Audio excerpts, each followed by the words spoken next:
गिबियावनो आङो बे 2025 मायथाइ जोबनाय सानाव आं गासिबो रायजो राजाफोरनो जोंनि बड'लेण्ड जनजाति सुरक्षा मन्थन जानानै खुलुमनाय बावहरबाय आरो लोगोसे बे दिनै 2025 साना जे दिनै जोब्बाय बिदाय जाबाय बे बिदायजों लोगोसे जोंनि जेसेबां गाज्रि खर्मफोर दं गाज्रि साननाय हनाय गाज्रि भुल बुजादि गावजों गाव थानाय बेफोर जिनिसा जोबस्रांलाङो आं बेखौ उइस खालामबाय इसोरनो आरज गाबबाय आरो लोगोसे जोंनाव जाहाथे माने गोदान गोहो बोलो गोदान साननाय हनाय मोजां सिन्था खालामनो हानाय अनलायनाय आरो जौगालु खामानि मावनो हानायनि स्पिरिट गोहो बोलो जों जाहाथे गालाङो आं बेखौनो इसोरनो आरज गाबबाय आरो लोगोसे गाबोननिफ्राय जायनाखि गोदान बोसोर जागोन 2026नि बे 2026नि गोदान बोसोराव जाहाथे बयबो बर' फिसानोनो बयनिबो गोहो हरो जाहाथे गोथार आखु गोथार गोसो मोजां खामानि मावनानै सक्ति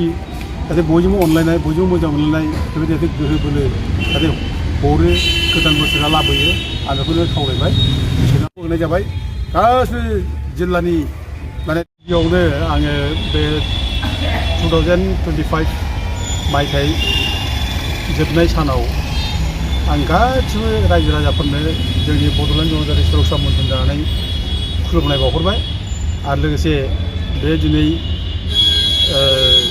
2025 साना जे दिनै जोब्बाय बिदाय जाबाय बे बिदायजों लोगोसे जोंनि जेसेबां गाज्रि खर्मफोर दं गाज्रि साननाय हनाय गाज्रि भुल बुजादि गावजों गाव थानाय बेफोर जिनिसा जोबस्रांलाङो आं बेखौ उइस खालामबाय इसोरनो आरज गाबबाय आरो लोगोसे जोंनाव जाहाथे माने गोदान गोहो बोलो गोदान साननाय हनाय मोजां सिन्था खालामनो हानाय अनलायनाय आरो जौगालु खामानि मावनो हानायनि स्पिरिट गोहो बोलो जों जाहाथे गालाङो आं बेखौनो इसोरनो आरज गाबबाय आरो लोगोसे गाबोननिफ्राय जायनाखि गोदान बोसोर जागोन 2026नि बे 2026नि गोदान बोसोराव जाहाथे बयबो बर' फिसानोनो बयनिबो गोहो हरो जाहाथे गोथार आखु गोथार गोसो मोजां खामानि मावनानै सक्ति जाहाथे बयजोंबो अनलायनाय बयजोंबो मोजां मोनलायनाय बेबायदि जाहाथे गोहो बोलो जाहाथे हरो गोदान बोसोरा लाबोयो आं बेखौनो खावलायबाय इसोरनाव होनाय जाबाय